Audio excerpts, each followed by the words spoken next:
Hi, I'm Robin, English teacher with Core Languages, and today I'm walking around beautiful Marrington Plantation just outside of Charleston, South Carolina, and it is a bit of a hot day today. It's overcast, but it's very humid. And when it's hot and humid, I sweat. I could almost say that's a condition. When it's hot and humid, then I sweat. It's a condition or a conditional. A zero conditional to be exact. We use zero conditionals in English to describe the relationship of one event and how it triggers another event. When this happens, then this happens. If this is the case, then that is the case. So I can say, if it is hot and humid, then I sweat. But we need to know when and how to use zero conditionals.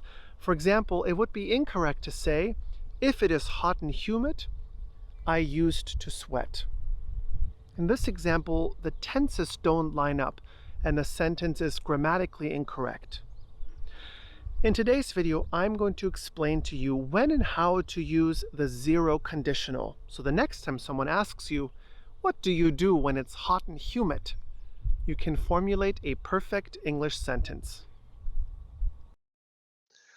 Zero conditionals. We use the zero conditional to talk about an action or condition in the present that results in another action or condition also in the present. The zero conditionals are used to express general truths or scientific facts, as well as general habits. To form a zero conditional sentence, we typically use if or when, and we also sometimes add then. For example, when ice is heated, it melts. Is and melts are both in the simple present tense, and I could also say, when ice is heated, then it melts. Another example would be, if you go outside in the rain, you get wet. Go and get are both in the simple present tense. If you mix blue and yellow, you get green. Mix and get are in the simple present tense. All three sentences express either a general truth, a scientific fact, or a general habit.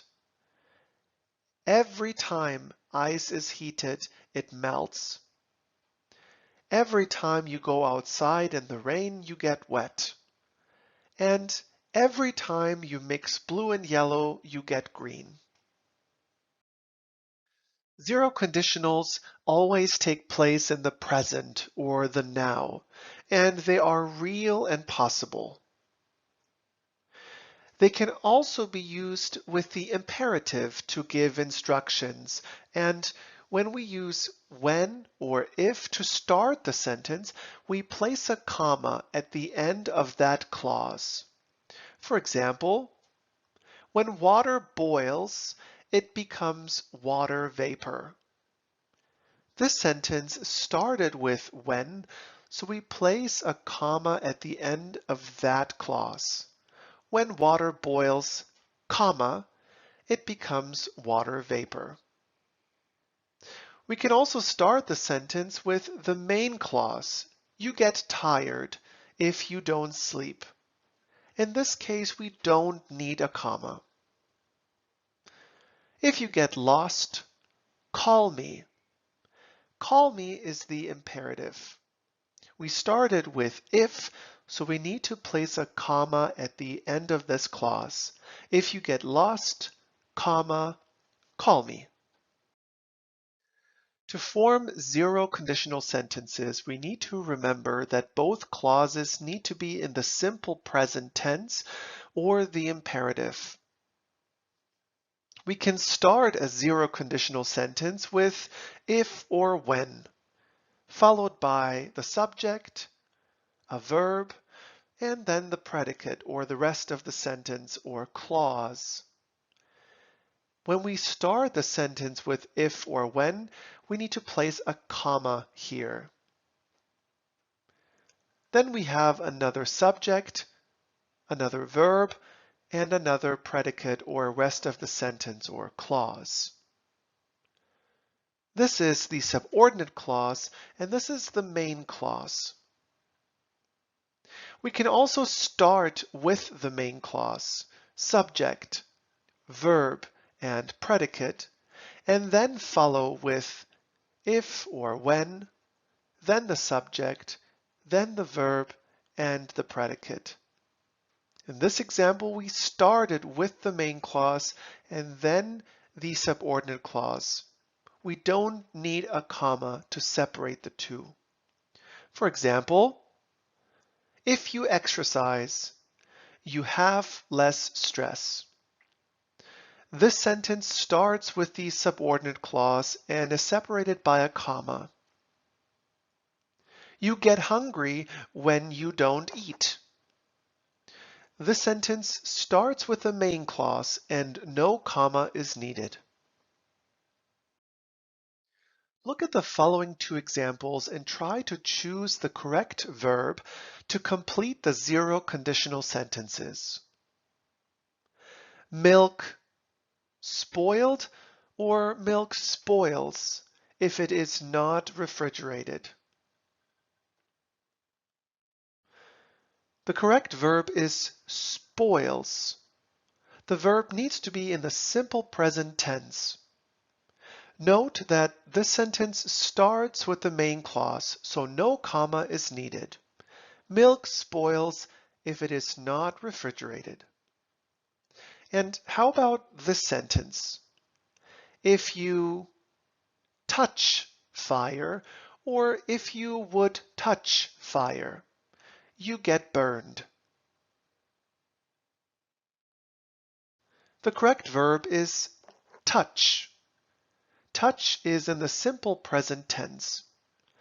If you touch fire, you get burned. This sentence starts with the subordinate clause, and so we need a comma to separate the subordinate clause and the main clause. If you touch fire, comma, you get burned. And how about this sentence? When lightning strikes, thunder follows or followed. The correct verb is follows. Followed is not the simple present tense, which we need to complete this zero conditional sentence. When lightning strikes, thunder follows. And how about this sentence? I got tired when I run 5 miles, or I get tired when I run 5 miles. To complete a zero conditional sentence, we need the simple present. The correct verb is get. I get tired when I run 5 miles. Notice that the sentence started with the main clause, so no comma is needed. Let's look at the following 5 sentences. Try to identify which of them are zero conditionals. If you take a shower, you get clean. This sentence is a zero conditional. Both verbs, take and get, are in the simple present, and the condition described here is always true. If I were you, I would buy a new phone. This sentence is not a zero conditional. If I were is not in the simple present, and the condition described here is not real. Leaves change color when it is fall. This sentence is a zero conditional. Both verbs, change and is, are in the simple present, and the condition described here is always true. When you exercise, your body gets warmer. This sentence is a zero conditional. Exercise and gets are both in the simple present, and the condition described here is always true. The weather gets worse during a storm. This sentence is grammatically correct, but it is not a zero conditional sentence. It does not use if or when. Thank you for watching. I hope you now have a better understanding of how to use zero conditionals in English. As always, if you have more questions, feel free to comment, or if you're interested in joining one of our courses with a live instructor, feel free to message us directly. I look forward to seeing you in our next class.